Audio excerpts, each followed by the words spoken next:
tous, j'espère que vous allez bien, que vous avez passé un bon week-end et que vous allez profiter du soleil, du temps chaud, ça a fait du bien, de revivre enfin. Bref, c'est un autre sujet. Donc, ici, je vous fais une vidéo sur la spiritualité. Merci aux personnes qui m'ont répondu, que ce soit en message privé, que ce soit sur les réseaux sociaux. J'ai eu de petites réponses, donc merci à vous. Et j'ai vraiment bien rigolé quand j'ai vu les réponses, parce que toutes les personnes qui m'ont répondu, qui sont des amis, m'ont toutes dit la même chose, la même définition. Donc merci à vous, parce que vous êtes juste extraordinaires et ça me conforte dans les amis que j'ai, qui sont vraiment de bons amis, et qui se ressemblent un peu tous apparemment. Donc c'est vraiment chouette. Voilà. Donc pourquoi je parle de spiritualité? Je pense que c'est important de le mentionner brièvement au début de cette vidéo. Parce que en fait c'est suite à deux discussions que j'ai eues avec deux amies différentes. Que j'ai vues vendredi, une l'après-midi et une le soir. Et les deux m'ont dit la même chose, ça m'a fait vraiment un déclic. Et je me suis dit, il est temps que j'arrête de porter un masque, en fait. Et que j'assume, tout simplement, la personne que je suis, en fait. Et que j'assume ce virage à 360 degrés que j'ai fait en un an, suite à mon avortement, en fait.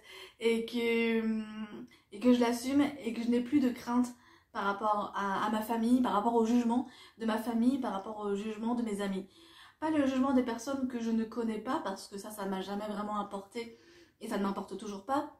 Par contre, c'était vraiment le jugement de ma famille qui... Voilà, j'avais des craintes.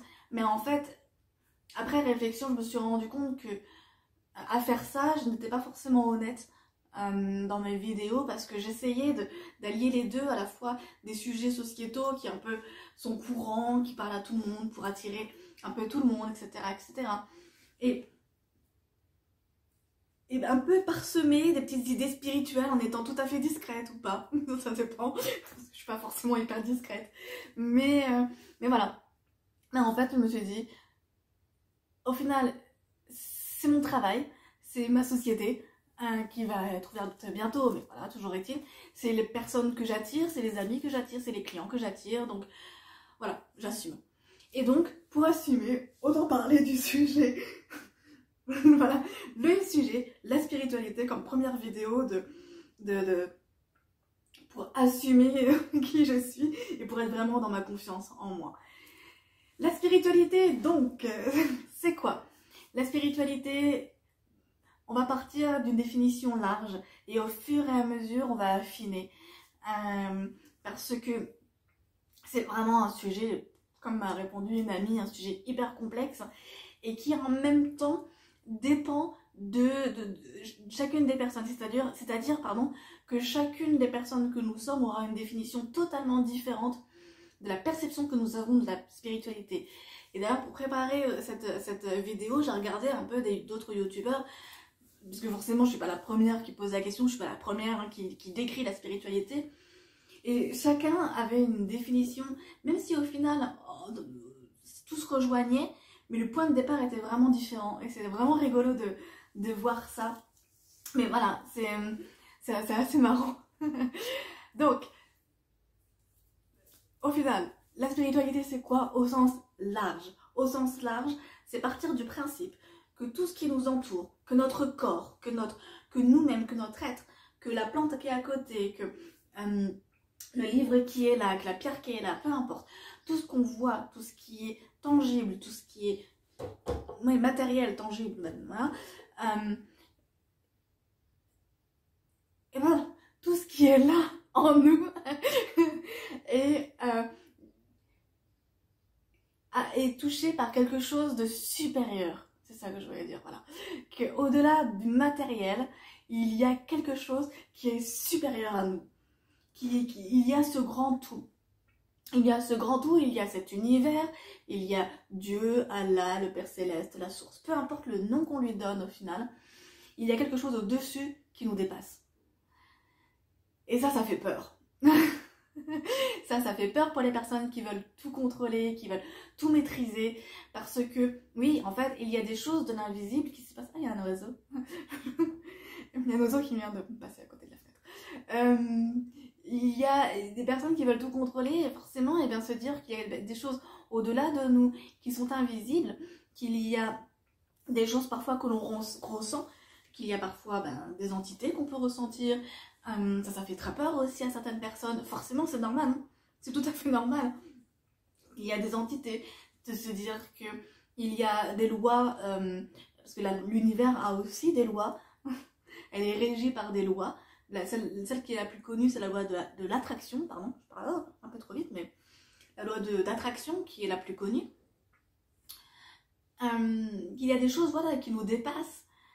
Et ça, c'est très peu accepté par l'homme. Donc, les religions font partie de la spiritualité, c'est-à-dire qu'il y a la spiritualité et la religion, c'est vraiment plugué dans la spiritualité pour en faire quelque chose de sociétal, d'accepter. Voilà, il y a un truc au-dessus de vous, là, qui régit tout, et puis vous suivez, et puis on est bon, quoi. Et tant mieux que ça existe, à partir du moment où c'est fait dans la bienveillance, à partir du moment où c'est fait pour réunir les personnes et non pour les diviser, que ce soit clair. Parce que la religion est utilisée, voilà, par différentes personnes dans les deux sens. Elle est utilisée par les personnes qui sont bienveillantes. D'ailleurs, on parlera de la dualité dans la prochaine vidéo. Par les personnes qui sont bienveillantes pour réunir, pour unifier, pour être dans l'amour. Et il y en a d'autres qui utilisent les religions, la religion, peu importe laquelle, hein, toutes les religions, on est d'accord, il n'y en a pas une plus que l'autre, pour séparer, oui, voilà, pour vraiment séparer, pour vraiment créer de la discorde. La spiritualité est encore, à mon sens, au-dessus de tout ça.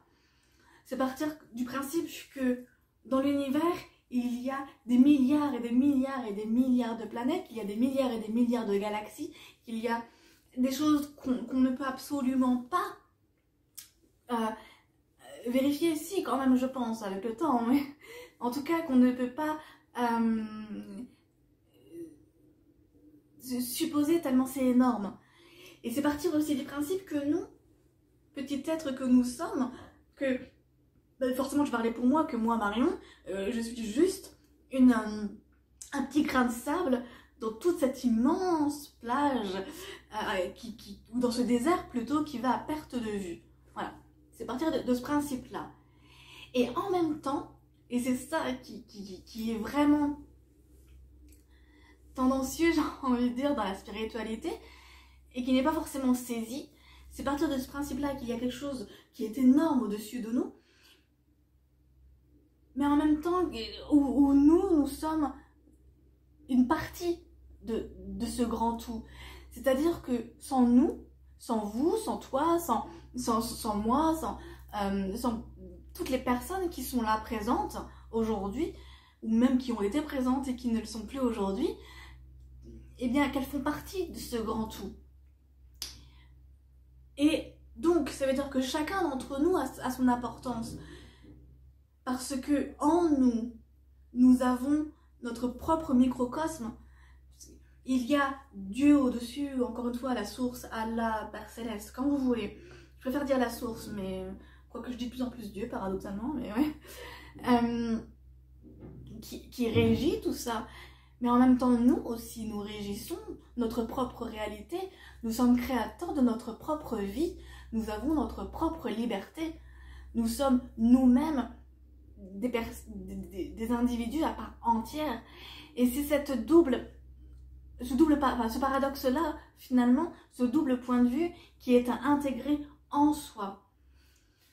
C'est pas de se dire, ah bah, ok, Dieu l'a voulu, Dieu a voulu que je sois malade, Dieu a voulu que je vive tel événement, donc ok, je vais l'accepter, et puis moi je vais suivre mon petit chemin, mon petit bonhomme de chemin. Ok, ou non, c'est pas ça. C'est, bien entendu, c'est passé par l'acceptation de l'événement, et en même temps, c'est aussi de se poser la question du, il y a ça qui m'arrive. Qu'est-ce que moi je décide d'en faire? Est-ce que moi je décide de la vivre en étant triste, déprimé, et c'est un choix. Peut-être que c'est quelque chose c'est une expérience qui va permettre à la personne qui le vit de dépasser cet événement, ou est-ce que je choisis de vivre cette expérience en donnant un sens, en donnant un combat. Et c'est un autre choix. Et il n'y a pas de choix meilleur que l'autre. Absolument pas. Et c'est ça qui est difficile justement à comprendre, c'est que la spiritualité, c'est le non-jugement. La spiritualité, là je pense que je vais étonner pas mal de personnes qui me connaissent, je vais parler de Jésus, mais qui me connaissent depuis longtemps, pas qui me connaissent depuis peu, mais la spiritualité, c'est avant tout être dans le « je suis ». Et c'est ce que disait tout le temps Jésus, et ça n'a malheureusement pas été forcément compris par tout le monde, et ça a été un peu aussi voilà, modifié. Et encore une fois, je parle pas de la religion musulmane, de la religion juive, parce que je ne la connais pas, donc je ne vais pas parler de choses que je ne connais pas. Si vous avez des références d'autres religions, je suis hyper contente d'en connaître en fait, de savoir exactement dans les autres religions comment ça a été traduit, comment ça a été expliqué autrement, d'un autre point de vue, d'un autre prisme au final.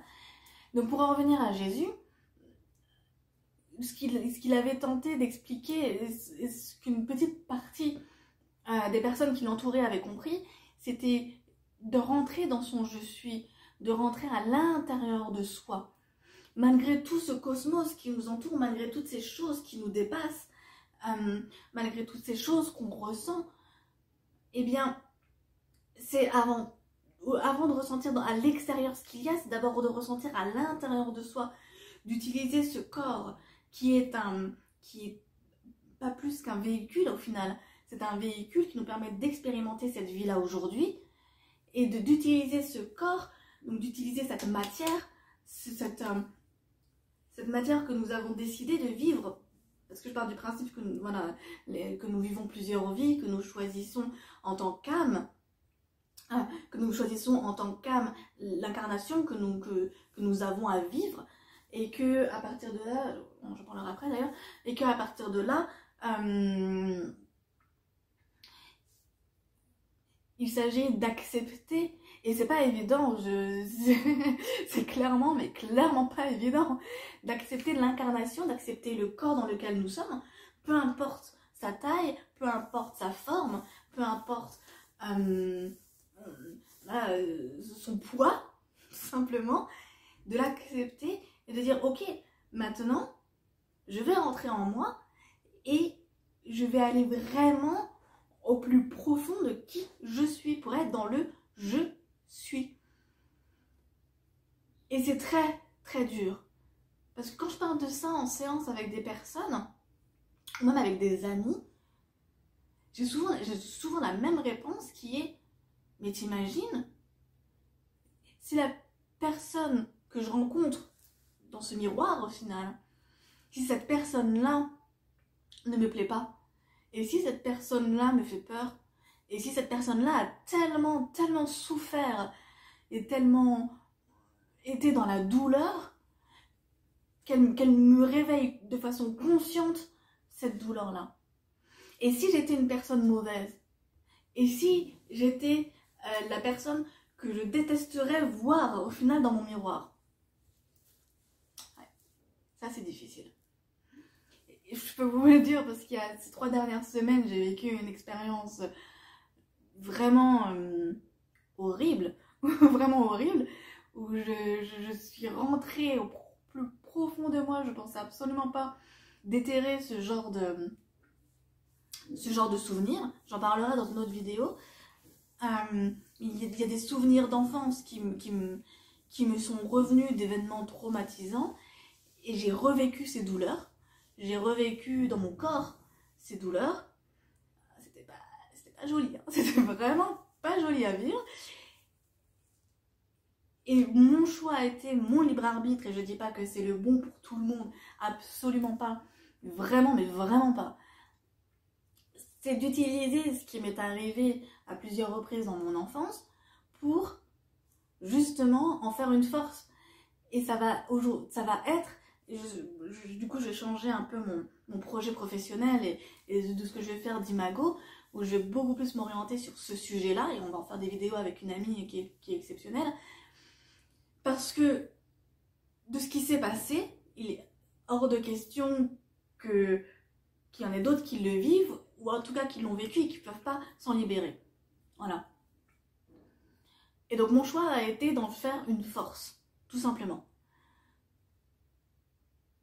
Mais voilà, c'est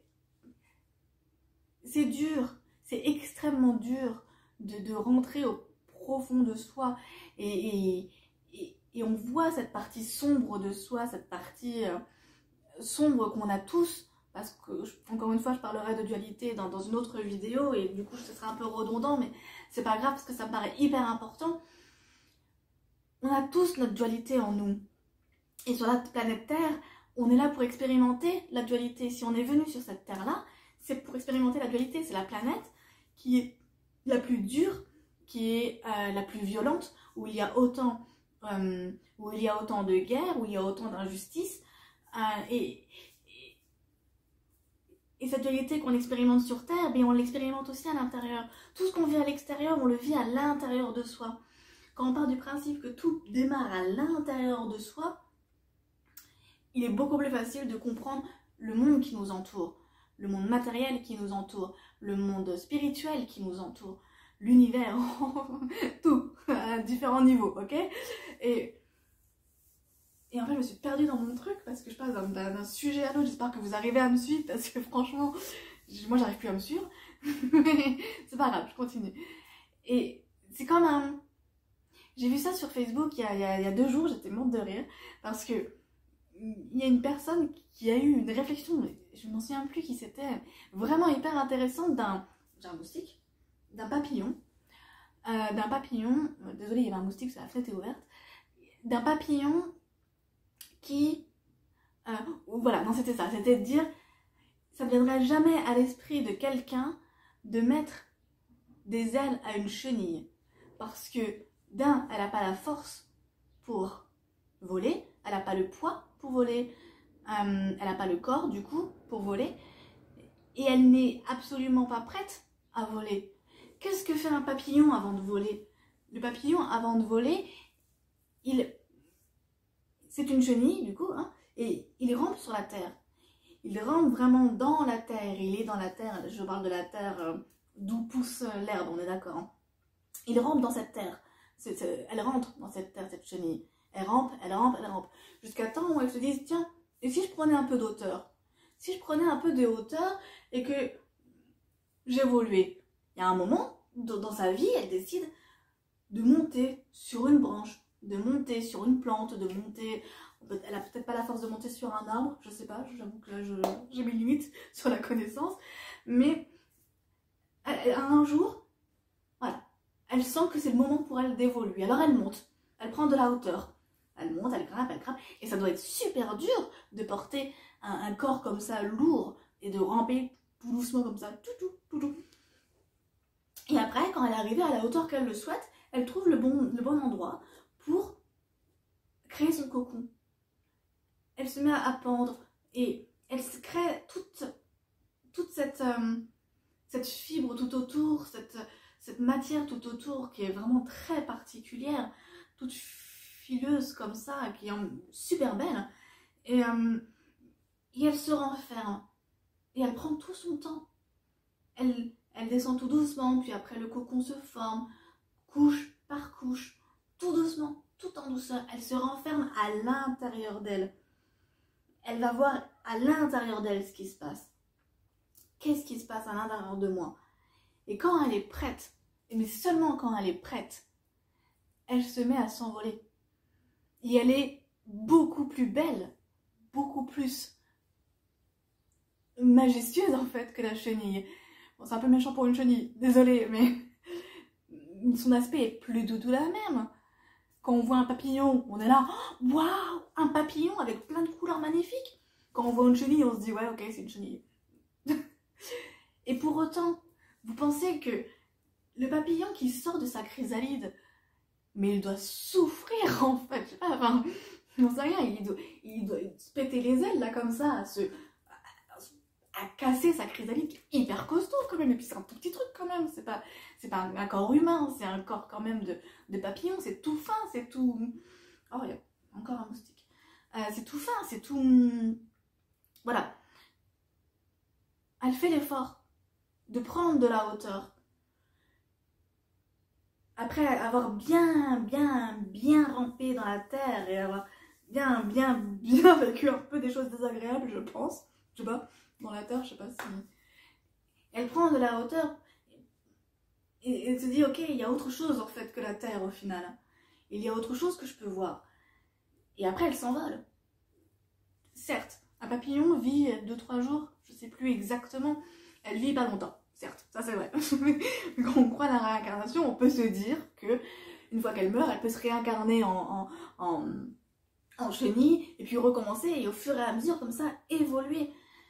Et bien nous, c'est ce que nous faisons à partir du moment où nous sommes ouverts à la spiritualité, où on s'intéresse à nos clairsens aussi.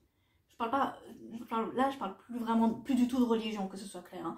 Mais on s'intéresse à nos clairsens, on développe, parce qu'on les a tous, hein, que ce soit clair aussi, hein, on peut tous être médium, on peut tous être magnétiseurs, on peut tous ouvrir nos clairsens. Ça c'est sûr, hein, clairvoyance, clairaudience. Et selon l'affinité de chacun, on commence par un don plus qu'un autre. Et au fur et à mesure, on les développe tous. Ça, je l'avais déjà un peu expliqué, je le réexpliquerai plus. Après, les personnes qui ne développent pas du tout dans leur vie, et c'est leur choix, et peu importe, hein, c'est pas... Ce sont les personnes qui ont aussi fait le choix dans cette incarnation de ne pas expérimenter ça. Tout simplement. Et elles souhaitent juste expérimenter une vie humaine. Et ouais, et c'est très bien. Et si son âme a besoin de ça pour évoluer, ok, go, vas-y. Toujours est-il qu'à partir du moment où on s'intéresse à la spiritualité, où on s'intéresse aux médiums, où on s'intéresse aux personnes qui tirent les cartes, qui jouent avec le pendule, mais oui, à partir du moment où on aime ce qu'on fait, on joue en fait. Moi, personnellement, je m'amuse. Quand je suis en séance, quand je fais des vidéos, je m'amuse, je m'éclate. Voilà. C'est mon joujou, quoi. Et mon métier, c'est mon joujou. Pas les clients. Et je sais plus où j'en étais. À partir du moment où on s'intéresse à la spiritualité et où on s'intéresse à ces clairsens, on est tous capables de les développer avec des personnes de conscience, avec des personnes qui vont nous apprendre ça, séance après séance ou séminaire après séminaire ou peu importe, formation après formation, peu importe le mot que vous utilisez, peu importe la technique que vous utilisez, on est tous capables d'ouvrir nos clairsens. On est tous capables de parler à des entités. On est tous capables de parler à notre enfant intérieur. On est tous capables de parler avec notre âme, de réparer notre âme. Et d'ailleurs, il y a un autre sujet que j'aimerais aborder sur la spiritualité. En parlant de ça, on est tous capables de ça. Et quand on prend l'exemple de ce papillon-là, qui choisit en fait de s'ouvrir et de prendre de la hauteur, eh bien, c'est ça qu'on fait dans notre vie. Et même si on le fait plusieurs fois, à plusieurs reprises, je pense que moi j'ai été dans ma chrysalide depuis 1 an, des dizaines de fois je pense, où à chaque fois j'ai pété la chrysalide pour voler, pour devenir un papillon de plus en plus à l'aise, pas forcément de plus en plus beau, ça je m'en fous, mais un papillon de plus en plus qui vole de mieux en mieux, voilà, qui est de plus en plus mieux dans sa peau, mieux dans son rôle, mieux dans son rôle de papillon, voilà, tout simplement. Et il y a un stéréotype que j'ai oublié de mentionner, au fait. C'est le stéréotype de la spiritualité, c'est pas de la science. Dans la science, on ne peut pas prouver la spiritualité. Et ben en fait, il y a plusieurs scientifiques qui ont prouvé que dans le corps humain, il y avait des choses qui relevaient de la géométrie sacrée. Donc là, on est vraiment dans du spirituel, la géométrie sacrée, toute la force. On est vraiment dans la spiritualité plus égyptienne, du coup, pour le coup, dans la magie égyptienne, où en fait, en nous, dans notre corps, nous avons tous les aspects de la géométrie sacrée, dans notre ADN, dans nos gènes, partout. Et toute la magie se fait à l'intérieur de notre corps. les personnes qui sont guérisseurs avec leurs mains, les personnes qui pratiquent la médecine chinoise d'ailleurs aussi. J'ai expérimenté la médecine chinoise, d'ailleurs j'y retourne demain, c'est magique, c'est waouh, c'est magnifique. Bref, les personnes qui travaillent en kinésiologie aussi, c'est de la spiritualité, c'est rien d'autre que ça, c'est partir du principe qu'à l'intérieur, enfin, de communiquer avec le corps qui sait beaucoup mieux que la conscience, de communiquer avec le corps et d'avoir des réponses. Quand j'ai vécu cette chose, cet événement compliqué il y a 3 semaines, je suis allée voir une personne qui pratique la médecine chinoise et la kinésiologie et la chiropraxie. J'ai eu des réponses parce qu'à un moment j'ai cru que je devenais folle à imaginer des événements qui me sont jamais arrivés, mais en fait mon corps a répondu à ma place parce que mon corps savait. Parce que moi à ce moment-là j'avais des médicaments, j'avais été droguée avec des médicaments pour faire de moi ce qu'on veut. C'est mon corps qui a parlé. C'est mon corps qui m'a dit si ce que j'ai vu en clairvoyance c'est réellement arrivé en fait. Mais ça c'est la science qui se mélange à la spiritualité. Parce que c'est quand même scientifique. C'est quand même palpable, c'est quand même prouvé aussi. Qu'est-ce que je voulais dire d'autre par rapport à... Oui, par rapport à la science, il y a ce livre-là. Tac. Voilà. Il y a ce livre-là qui s'appelle L'homme entre ciel et terre d'Étienne Guillet. Je sais pas si... Ouais, vous arrivez à bien voir. Parfait. Qui est juste magnifique. C'est un gros pavé. Hein. C'est un gros pavé. J'ai pas encore fini d'ailleurs, il faudrait que je finisse. Étienne Guillet, qui est un scientifique et un croyant, qui est un fervent croyant, chrétien, je crois, si je ne me trompe pas, il faudra peut-être vérifier, qui arrive avec la science à mélanger la religion, la spiritualité et la spiritualité et la science. Voilà.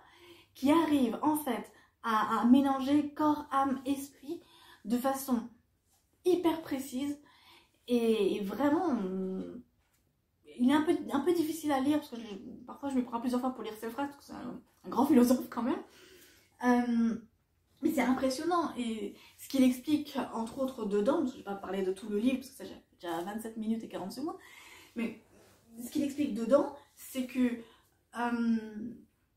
dans notre corps il y a des ADN considérés par la science connu, reconnu malheureusement comme un ADN poubelle, parce que c'est un ADN dont on ne connaît pas d'un point de vue scientifique son utilité. Sauf que dans le corps, rien n'est inutile. Le corps est une machinerie extraordinaire. Quand on sait comment le cerveau communique avec le corps, comment le corps communique avec le cerveau, c'est magnifique. C'est une machinerie juste magique, extraordinaire. Et d'ailleurs, quand on s'intéresse au corps humain et à son fonctionnement, à la neurothérapie, aux neurotransmetteurs, à tout ça, on se dit, mais c'est pas possible que la science explique, que la science seule explique ça. C'est impossible, en fait. Et donc, il explique, pour en revenir à Étienne Guillet, qu'il existe un ADN poubelle, je sais plus comment il s'appelle cet ADN-là, comment lui l'a appelé, qui en fait, d'après lui, et il le prouve dedans, un ADN qui reprend en fait toute notre génétique transgénérationnelle, toute notre génétique au niveau aussi de l'âme. Et c'est tout ce que nous avons vécu dans les vies karmiques, tout ce que nous avons vécu dans tout ce que nos ancêtres ont vécu, donc le transgénérationnel, l'intergénérationnel, tout ça, tout ce qui se retrouve dans cet ADN-là et ce qui fait que intrinsèquement nous sommes qui nous sommes. Une âme, et d'ailleurs c'est marrant parce qu'ils le disent dans le dessin animé de Soul, l'avant-dernier de Disney, une âme a sa propre personnalité. Quand Dieu, la source, Allah et le Père Céleste, voilà, crée les âmes en passant par différentes portes vibratoires, parce Parce que tout est vibration, notre corps est vibration à l'intérieur, à l'extérieur. Même cette plante a des vibrations, cette table aussi a des vibrations, tout est vibration autour de nous. Le son, on le sait, tout ça, ce sont des vibrations. Quand la source crée une âme, l'âme passe par différentes portes vibratoires. Elle passe, et en fur et à mesure, elle a sa propre identité et son propre caractère, sa propre identité. Et quand nous incarnons dans ce corps-là, dans le corps que vous avez actuellement, pas dans mon corps, mais dans le corps que vous avez actuellement, vous incarnez l'âme dans sa grandeur, tout simplement. On incarne tous avec notre âme dans notre propre grandeur. Donc, voilà, ça va faire déjà 30 minutes que je parle. J'espère que j'ai été claire. Comme j'aime bien terminer mes vidéos avec des petites astuces, là, l'idée que j'ai eue par rapport à cette partie astuce, c'est beaucoup plus des livres. Des livres qui vont permettre d'aller au-delà de ce que je dis. Parce que ça, c'est mon point de vue qui est totalement différent de X, de Y, de B, de Z, peu importe. Voilà. Et c'est important que vous fassiez votre propre, unique point de vue. Et pour ça, eh bien, c'est regarder beaucoup de vidéos, des personnes qui vous parlent, de youtubeurs qui vraiment vous parlent, vous inspirent, de lire beaucoup de livres pour ceux qui aiment, de vraiment voilà, s'intéresser, de faire des formations. Il y a plein de formations, il y a plein de choses qui se font maintenant pour pouvoir s'ouvrir à tout ça. Et j'ai failli oublier le plus important avant de parler des astuces. Je suis désolée. Et ça, c'est vrai que mes amis qui m'ont répondu m'ont toutes dit ça et je leur remercie encore parce que c'est vraiment trop beau. Très beau, pas trop, mais très beau. Qui me disent, la spiritualité, c'est de croire que tout ce qui nous dépasse, au final, est uniquement de l'amour. Et c'est vrai que ça peut paraître un peu gnangnan, un peu, ok, d'accord, elle parle d'amour maintenant. Mais en fait, qu'est-ce qui fait que nous sommes là aujourd'hui? Qu'est-ce qui fait que nous tombons amoureux? Qu'est-ce qui fait que nous faisons des enfants? Qu'est-ce qui fait que nous faisons un travail que nous aimons à partir du moment où nous l'aimons, hein? C'est l'amour. La loi qui régit le plus l'univers, c'est la loi de l'amour. Enfin, c'est même pas une loi, c'est l'amour en fait. C'est ça. Et comme je disais tout à l'heure, c'est d'abord l'amour en soi, parce que tout commence par soi-même. Comme cette chenille, par elle-même, toute seule comme une grande, qui décide de monter sur cette branche-là, ou sur cette tige, peu importe, et qui décide de créer un cocon pour se transformer en papillon. Parce qu'elle s'aime assez pour se transformer, parce qu'elle accepte toute son entièreté, tout ce qu'elle est, tout ce qu'il y a en elle, pour en faire quelque chose de beau, pour en faire quelque chose de majestueux et de magnifique. Et à mes yeux, et ce serait intéressant d'avoir votre point de vue, à mes yeux, c'est ça qui est le plus important dans cette incarnation-là, dans cette vie-là. Dans cette vie-là, c'est d'expérimenter l'amour et de la ressentir réellement, pas vite fait comme ça, faussement, oui, ok, c'est bon, je t'aime et basta. Non, c'est l'expérimenter vraiment foncièrement, d'abord en soi et ensuite vers autrui. Et voilà. Je pense qu'on est bon. Je pense que je vous ai tout dit. Donc les astuces, ce sont les livres. C'est bon, passionné de livres, pas vous proposer autre chose. Donc comme je vous l'ai dit, L'homme entre ciel et terre d'Étienne Guillet, qui peut se trouver non pas sur Amazon, on est d'accord, mais chez Hamster ou n'importe quelle librairie locale. Voilà. Comme je vous ai déjà expliqué, L'homme entre ciel et terre. Celui-ci, c'est mon livre préféré, c'est mon livre de chevet qui ne me quitte pas, ne me quitte plus. Anna, la grand-mère de Jésus. Alors bon, il faut accepter de lire des livres canalisés. Tout le monde n'aime pas forcément lire des livres canalisés parce que on peut se poser la question de qui, de quelle entité exactement parle au médium. Voilà. Je peux comprendre qu'on puisse en douter. Personnellement, celui-ci me parle beaucoup. En fait, c'est la grand-mère de Jésus qui à travers son âme, a parlé à une femme qui s'appelle Claire Herzog, c'est ça, et qui parle en fait de la vie de Jésus, la vie des Esséniens, donc il ne parle pas que de Jésus. Il y a un deuxième tome d'ailleurs, où là il s'agit plus de Marie-Madeleine, où il parle des proches de Jésus, de comment ils ont vécu jusqu'à ce que la communauté essénienne quitte l'Afrique pour la France, si je ne me... ou pour l'Angleterre, quelque chose comme ça. Donc très intéressant de voir en fait, parce que c'est un livre rempli d'amour, vraiment rempli d'amour, qui explique la spiritualité vraiment d'un point de vue vraiment intrinsèque, parce que il y avait plusieurs rites de passage à l'époque, plusieurs formations vraiment où ces personnes en fait étaient constamment en train de méditer, constamment en train d'entrer en elles pour pouvoir monter en vibration, pour pouvoir vraiment participer à l'ascension de la planète Terre. Voilà, tout simplement. Donc j'aime beaucoup. Et il y a aussi bon, tombé, pardon. Le dictionnaire de l'impossible de Didier Van Kovlart qui est vraiment très bien, qui explique en fait par des anecdotes que nous connaissons tous, même des anecdotes de Lourdes aussi.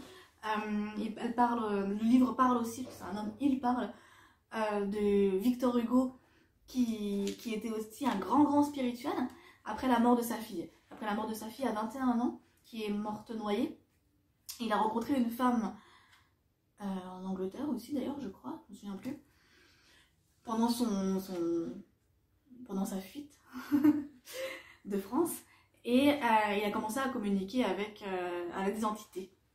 Voilà, avec plusieurs entités. Donc c'est assez étonnant en fait de voir qu'un homme aussi connu, qui s'est battu autant pour la France, pour l'égalité, pour tout ça, pour les droits de l'homme en fait, hein, d'une certaine façon, vous croyez aussi à la spiritualité. C'est assez rigolo. Dans ce livre-là aussi, il parle de Lourdes, de Hitler aussi, de Hitler qui faisait appel à des voyants, de la façon la plus humaine, bien entendu, comme nous en doutons, en connaissant un petit peu Hitler. Il parle aussi des gouvernements aussi qui utilisent qui travaillent aussi avec des médiums. Donc comme quoi, voilà, on peut être haut placé et aussi croire à toutes ces histoires. Donc c'est assez marrant, c'est vraiment assez marrant. Il y a 3 parties. Le dictionnaire de l'impossible, voilà. Il y a 3 livres comme ça qui sont vraiment très intéressantes et qui ouvrent encore plus l'esprit. Le dernier livre, Transincarnation, et là je fais un gros bisou à mon ami qui m'a recommandé ce livre qui est juste magnifique, qui explique de façon hyper claire comment qui explique comment qui explique pourquoi la source a créé tout cet univers-là et pourquoi elle n'est pas juste restée la source, cette boule d'énergie pure, de lumière et d'entièreté, et comment ça se fait qu'elle ait créé la dualité, comment ça se fait qu'elle ait créé voilà, tout ce qu'on peut expérimenter de négatif sur cette planète Terre. Et il est vraiment intéressant, mais en fait surtout Transincarnation, ça explique les vies parallèles que nous vivons et qui ont une influence sur nous. Parce que nous vivons aujourd'hui cette vie-là, mais en même temps nous vivons d'autres vies en parallèle à différentes époques, parce que le temps et l'espace n'existent pas dans l'univers. Et là je vais un peu loin dans mes explications, donc on va déjà faire le niveau 1 de la spiritualité, et on verra au fur et à mesure si vous avez envie, si vous voulez que j'aille plus en détail. Mais la question initiale c'était quand même, qu'est-ce que la spiritualité? Voilà. Si vous avez des commentaires, si vous avez des questions, n'hésitez pas. Si vous pouvez mettre aussi un petit pouce, ça m'aiderait aussi, bien entendu. Parce qu'actuellement, c'est pas avec le nombre de vues que j'ai que je vais réussir à bien ouvrir mes champs du possible. Aussi, si vous avez des sujets sur lesquels vous voulez qu'on aborde ici dans la vidéo, que j'explique, n'hésitez surtout pas. Là, la prochaine vidéo, comme je vous l'ai dit, c'est le sujet de la dualité. Donc comme la dernière fois, je vais poser la question, voir un peu les réponses que j'ai. Un tout petit bug au niveau de la vidéo, la fin de ma vidéo n'a pas été filmée, je ne sais pas pourquoi, je ne me suis pas rendu compte, je l'ai vu seulement là au montage. Donc je vous souhaite une excellente journée en tout cas, une belle journée bien ensoleillée et bien douce. Et alors à très bientôt pour la nouvelle vidéo sur la dualité. Encore une fois, si vous avez des questions, si vous avez des interrogations ou un sujet en particulier que vous souhaitez plus aborder, n'hésitez pas, que ce soit en commentaire de cette vidéo, sur Facebook, sur YouTube, sur Instagram, sur LinkedIn, même si vous voulez, ou d'autres propositions de sujets, voilà, ou même en message privé si vous préférez. Voilà, n'hésitez pas, je me ferai un plaisir de lire tout ça et de réfléchir à tout ça. Très bonne journée à vous. Au revoir.